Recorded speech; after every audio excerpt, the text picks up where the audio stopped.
If you had told me, back in my 20s, how great it would be to spend Christmas Eve cooking for family as someone rustles wrapping paper in the living room and the dog snores at my feet, I wouldn't have believed you, would have scoffed like a Gen X Scrooge. I was content then to hold up the bar with friends and strangers, to drain Rolling Rocks and sing Fairy Tale of New York, take a swing and a miss at the midnight service, then trudge the long walk home in the cold. I'm not any longer. I cook and serve others food that is both fantastical and rich, to allow all who eat it to sleep through whatever late-night shenanigans put gifts under the tree, and to rise in the morning Christmas excited. My children are teenagers now. But I believe they still slightly believe. The dinner helps. Scallops are at the center of the meal.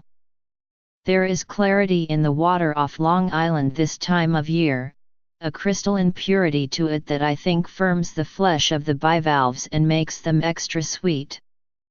I think that's true both of the paw-shaped sea scallops that sit on the ocean floor south of the island, and of the smaller, more delicate bay scallops that live in the shallow waters between the island's forks.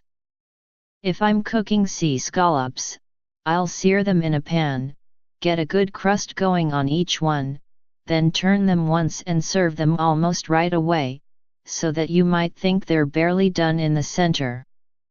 Bay scallops are smaller, more fragile. They want only warming in butter before going out on a plate, candy made of seafood. But I don't cook just scallops.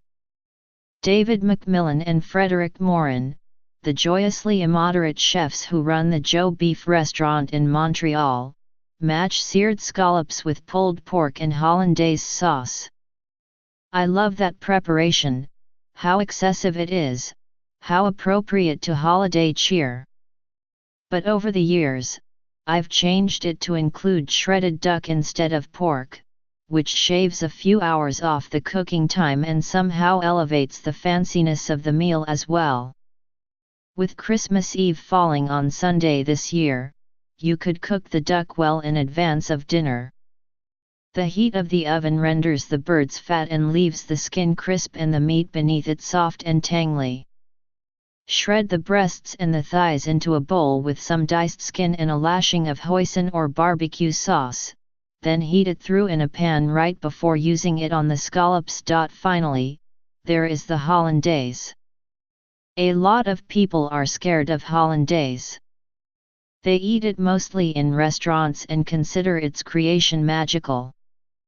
But it's just egg yolks whisked with butter to form an airy emulsion, rich and luxurious.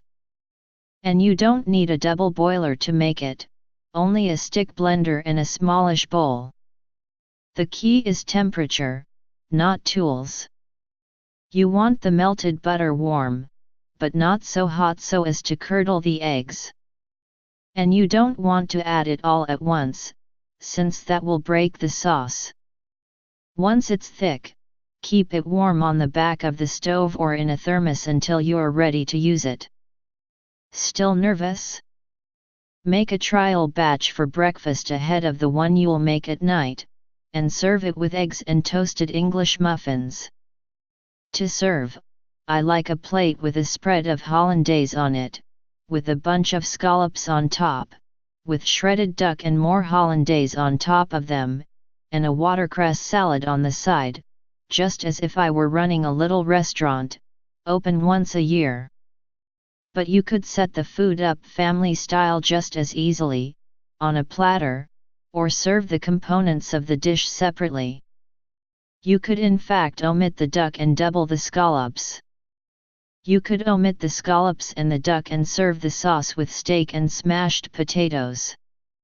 You could omit the sauce and eat the scallops raw. These are gifts for you to play with, however you like. Recipe: sautéed scallops with shredded duck and hollandaise sauce.